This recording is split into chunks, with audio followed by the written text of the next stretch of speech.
you don't get a second shot. Just take them out back. But at the same time, here's the problem with confession, and you know this based on all the stuff we've done on West Memphis 3. They pick the weakest one who admittedly, had some mental issues and everything else, and then they pound on him for 12 hours. Well, and he's so desperate he'll say anything. That's why I said confession and DNA evidence. Yeah. Because you may coerce one. You can't coerce the other. It's hard to plan for everything. Let's say you two are getting a contentious divorce, and you murder someone, and she swears up and down she's witnessed it, but she's the only witness. What's to say she didn't? She hated you so much because you were screwing her over from the divorce. But let's say you murder somebody, and there's 14 witnesses standing around. That's a different issue. Kind of a dumb murder. But like West Memphis 3, they had a lot of people who said, "Oh yeah, we saw them there." And then later on they said, "No, we just made it up." Yeah, were any of those people charged with perjury? They should have been. I think the statute had ran by them. Yeah. But what I was getting to was incontrovertible evidence. Right. Yeah. If there's no shadow of a doubt, they shouldn't. They shouldn't sit around death row for 20, 30 years. 14 appeals. And, no, I don't think so. No. This girl didn't have any appeals. Yeah. No. Nope. All right. So, CPS death. All right. Since we're talking about raping and stuff. Oh, okay. Let's talk about this fucking little rapey call. Yes. Oh, in Cabot. Yeah. Thing in Cabot. A little click. That apparently. Everybody knows about it. Did I not have this on my list? Maybe I skipped over it. I didn't see it on there. It's not on there. But, apparently it's like an open fucking secret. Yeah, I know. This group of teenage boys, Well, drug and rape girls. Yeah, roofie and rape girls. They have a dedicated place for it. So dedicated room. Yeah. The I don't understand why these. Okay, I don't understand why these cocksuckers aren't in fucking prison. No, wait because they're football players, Chris. I don't give a goddamn what they are. How do they have a dedicated room that they can go do this? It's like That's a basement, somebody's house. Yeah, it's probably one of the... Oh, it's not at the school. No, that's not an extracurricular activity. And I'm thinking, how the hell did they get away with that? Because they were constantly watching us when we were in it's probably school. one of the boys' hangout room for his kids, it's not his friends. Guess what? If somebody can pinpoint that room, then that probably substantiates the stories. Well, and apparently, girls, it's well known. They'll go these boys' names and he's real rapey. Yeah, the parents are like, "Do you know so and so?" And tell them what's going on. They're like, "Oh yeah, the raper, the rapist," and the parents are just like, "What? You know about this?" This young man that's at the center of all this, because there is more than one. It's a group of, I think they were all like athletes and they were all friends.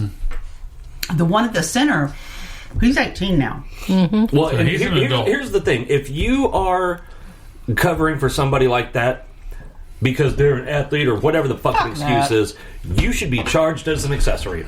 Well, I'll tell you one thing that bothers me. And honestly, this is just the impression I got.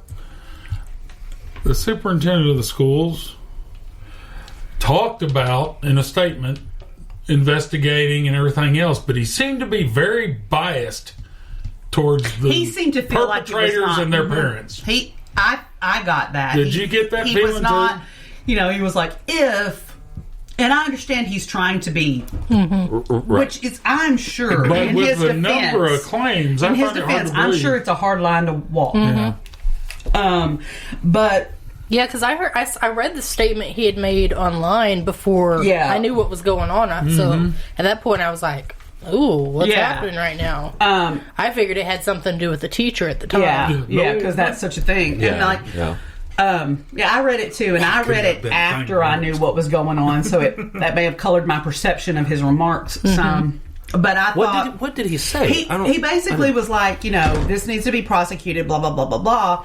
But if it can't be proven, substantiated, then it all needs to just go away. And he was also saying if something like this is happening, you need to go to authorities and tell them, not make Facebook statuses about it. I actually agree with all of that. Yes, but I've also read at least one girl had gone to somebody in the school and they fucking ignored her. That person ought to be in jail. I mean, several of the girls, because I read a lot of accounts. And that's what I'm talking about. Those people ought to be charged with accessory to rape. Mm-hmm. Several of the girls were like, I did go to somebody, and they were like, we're going to need proof. And like, how do you prove that he roofied me at a party and then raped me in the corner? And,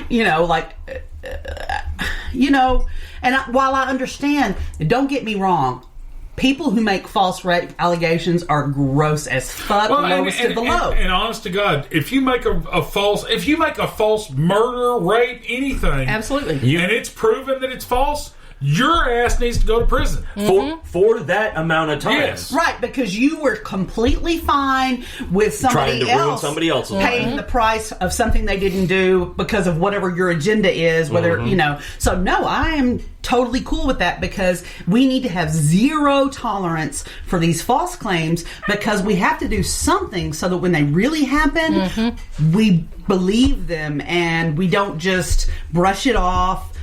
Because I do understand how, like, if it happens to me and you are my friend and you watch me do everything I'm supposed to do to try to get help, I go and I tell, and all I get is my name dragged through the mud, and I get grief for it. When it happens to you, you're not going to do those things. You're going to go, didn't do her any good, it just made it worse. Well, and not only that, here's the deal. Because you know how that shit happens. Yes, I do. You're going to go to the teacher. The teacher's not really going to take it seriously. You know the teacher at some point is going to make comments. All it's going to do is embolden the ones that are doing it. Well, so here's the thing. And I am not a rape counselor, and I am not a lawyer, but it would seem to me that no matter what your age is, if you get raped, the first place you ought to go is the police, not to a fucking teacher. They're not policemen. And they can't prosecute anybody. Go to the goddamn cops. They know what to do. I understand that. I mean, now, especially now, I think that should happen, because I think parents are talking about it more. Yeah, it's not. But like when we were younger, I had a group of guys in school, and they'd always come in groups, and they'd grab me in a corner of a hallway where there was nobody. And I mean, they just made my life a living hell. And I was afraid if I went and told a teacher or the principal or something, nothing would happen. They might call them into the office and get on to them. And then what's going to happen to me next? Retaliate. Because I never told. And it was because the guy had a reputation, and he was very popular. And I was just, I was younger than him. He was a senior and I was a sophomore.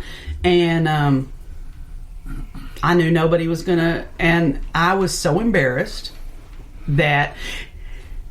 For me, I was embarrassed because I've always been real...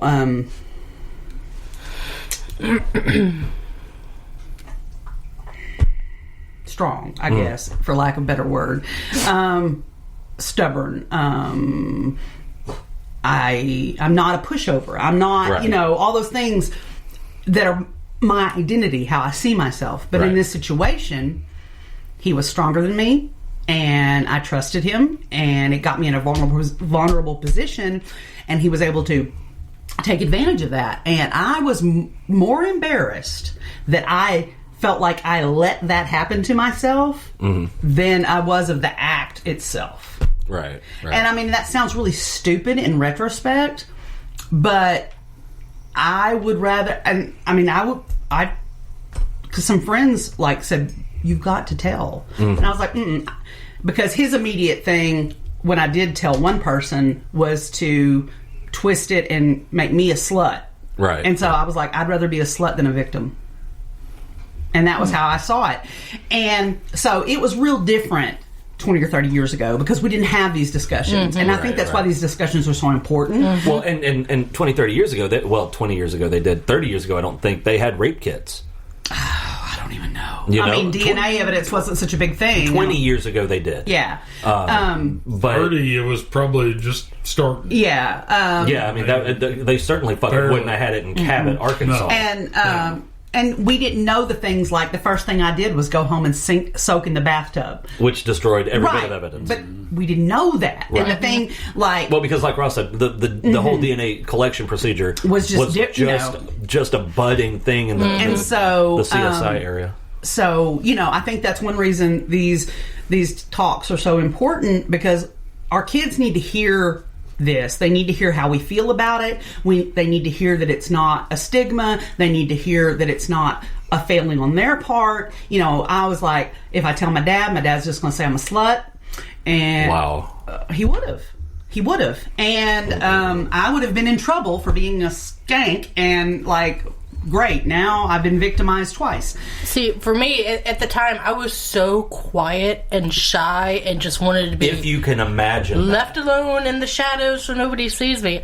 I wouldn't dare put myself in the spotlight and tell somebody, and then have counselors coming and parents being called. I mean, yeah. That was the last thing overwhelming, and all that attention, that's like all over again, know? Well, here's the thing. And it's like this not only with your situation, it's different with yours, but with yours. But anytime you make some big play like that, it's either going to go your way or horribly the other way. Yeah. Mm-hmm. Because if they do something that is bold enough to get these fucking kids to stop, great. Mm-hmm. But if they don't... Which the majority of times that's how it wouldn't have. Then, like you said, it's going to be so much worse. Mm-hmm. Yeah. And I'm sure, like schools now, I'm sure they have cameras in hallways and stuff. But they didn't then. No. They wouldn't have had anything. It's just... It'd be your word against theirs. And, like I said, because when he found, because he really expected me just to take it. And... because for a long time I struggled with, was this rape or what? And like my friends and Ross, who wasn't my boyfriend then, but while I was struggling with it, became my boyfriend. Like, was it rape? And they were like, yeah, moron. But I was like, I was letting him kiss me, I was letting him touch me, and like that doesn't mean he gets to throw you down on the ground, and and I'm like, well, because he didn't knock me over the head and drag me into a dark corner, but I cried. I said no. I pushed. Those are not encouraging. Mm-hmm. I was fine with being kissed, but the rest was not my. Mm-hmm. And you can call it off at any time. I think that's important, because I didn't understand that then. Like, I thought, well, I got this ball rolling, I let it start, so wherever it ends. No, that's not so. No one has permission to do things to your body you're not okay with, ever, period. And all the other bullshit that, it's cruel. Fuck him. It's not cruel for him. We've all had coitus interruptus, and we've all survived. Whoever says, oh my God, blue balls and now it hurts, it doesn't fucking hurt, and they don't turn blue. No. And I mean... And if a guy... girls, listen closely. If a guy tells you that, he's lying. He's trying to I've been a guy my whole life, and I'm 100% sure, because it's happened to me too.